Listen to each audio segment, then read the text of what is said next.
il y a eu des détonations de grenades lacrymogènes qui sont jetées et je ne peux pas dire de manière précise qu'est-ce qui a précédé parce que les souvenirs se sont estompés après le temps et les conditions dans lesquelles nous étions à ce moment-là ne permettaient pas d'avoir un film exact de la manière dont les choses se sont passées. Mais je dois dire que lorsque j'étais au niveau des gradins, au moment où les autres étaient en train de parler, j'ai remarqué que deux jeunes, contrairement à ce que nous avions indiqué, avaient comme un masque de fer. Ça m'a étonné. Et un autre qui était avec lui avait autre chose qui semblait bizarre dans le cadre de ce que nous avions indiqué comme dispositif à prendre. Et donc, mais je n'ai pas accordé tellement d'importance. Peut-être je me suis dit c'est une question d'habitude.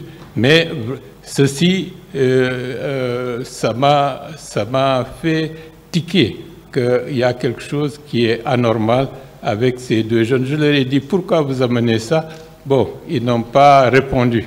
Mais bref, donc c'est dans ce processus que les détonations, les grenades lacrymogènes et des coups de feu qu'on a entendus et on a vu comme des petits moineaux, la plupart des gens qui étaient au niveau de la pelouse, chacun cherchant à fuir pour quelque chose dont, personnellement, je n'avais pas pris conscience de ce qui se passait.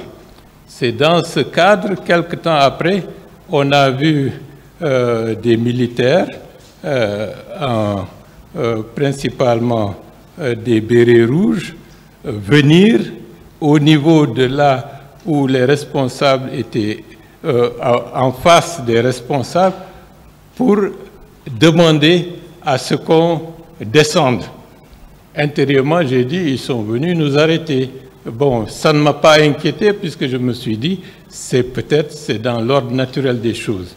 Mais il y avait parmi eux des gens qui n'étaient pas du tout de la manière, leur habillement n'était pas conforme à l'habillement des forces de défense et de sécurité parce que c'était bigarré, il y avait du tout. Et en descendant de la tribune à la queue-leu, bon, moi j'étais un peu derrière, j'ai vu Ella Selou qui était en maille avec un policier, puisque je peux l'appeler policier, qui était habillé tout en noir, qui avait un ceinturon, et une bataille s'est engagée. Bon, c'est au cours de la descente vers la pelouse que j'ai reçu un coup sur la tête. Ça m'a sonné, mais ça ne m'a pas déstabilisé. Donc nous avons été regroupés et dans ce cadre, il y a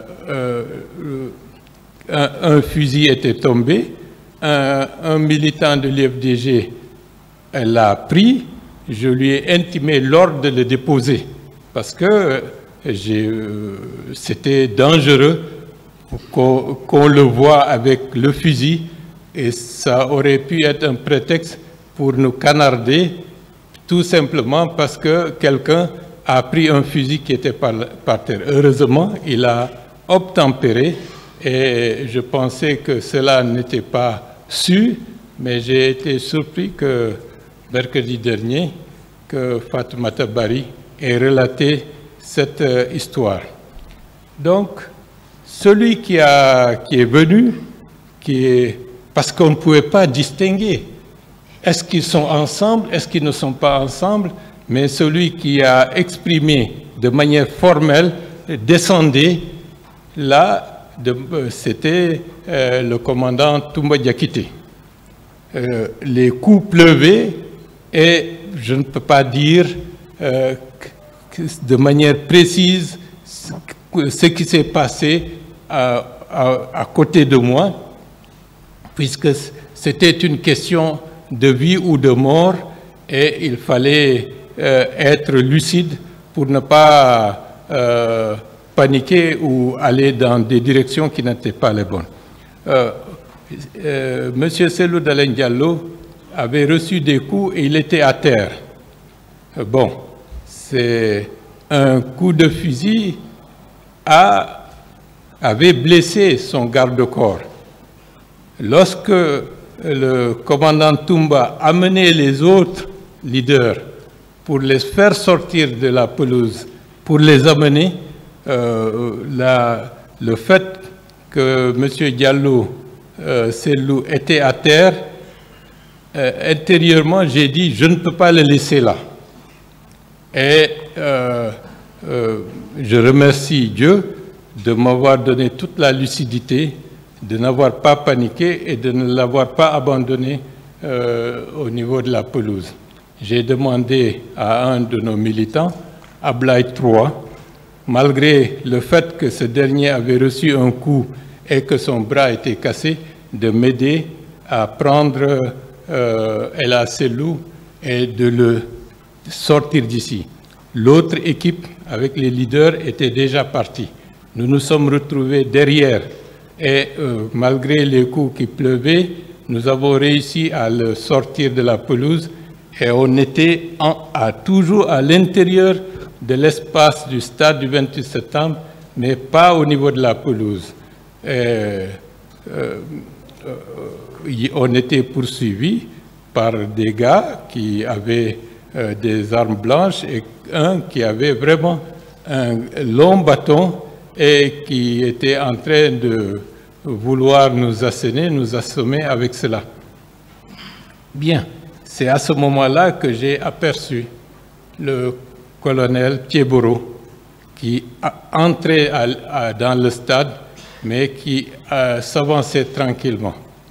Comme je le connais, et je lui ai fait signe, il est venu vers nous. Lorsqu'il est venu vers nous, ceux qui nous agressaient avaient cherché autre chose à faire. Et à ce moment-là, le colonel Thieboro a pris sa responsabilité en nous prenant en charge et il a ailé quelqu'un que je considère comme étant un des éléments garde-corps de M. Sidya Touré, de venir nous aider pour prendre M. Cellou Dalein Diallo et avec Ablaye 3 et pour qu'on puisse sortir du stade. C'est comme ça qu'on est sorti. Au moment où on sortait, il y avait un attroupement, disons, des jeunes garçons, des jeunes étaient agglutinés un peu avant la sortie. Et l'image qui m'a le plus frappé, c'était le fait qu'un petit garçon a levé la main et il y avait un militaire qui avait un fusil et qui les mettait en joue. Je ne sais pas ce qu'ils sont devenus. Est-ce qu'ils ont réussi à sortir ou pas? Mais c'est l'image qui m'a le plus traumatisé par rapport aux événements du 28 septembre. Ce n'était pas une violence avérée, ouverte, mais un petit garçon levant la main, ça, à chaque fois que j'y pense, je suis fortement ému. Ceci dit, on est sorti et on s'est retrouvé à l'esplanade pour aller vers la jupe du colonel Thieboro. J'ai vu au niveau de l'esplanade une femme qui se débattait et qui était entourée par des hommes en uniforme et qui était en train, disons, de vouloir lui tirer le pagne et de la mettre nue. Et ça, je suis formel là-dessus, c'était comme si c'était un petit animal qui était au milieu et des garnements se mettaient à jouer avec elle en essayant de la mettre nue.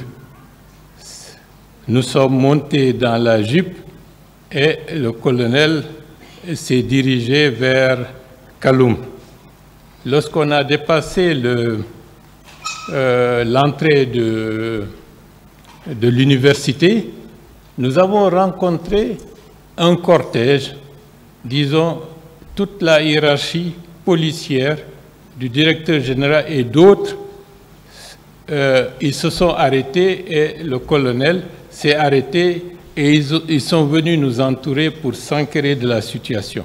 Ils ont vu ceux qui étaient au niveau de la Jeep et pour ne pas altérer et dire des choses que, avec le temps qui se sont estompées, bon, ils se sont, quelque temps après, et nous avons continué, et eux, ils ont continué vers le stade.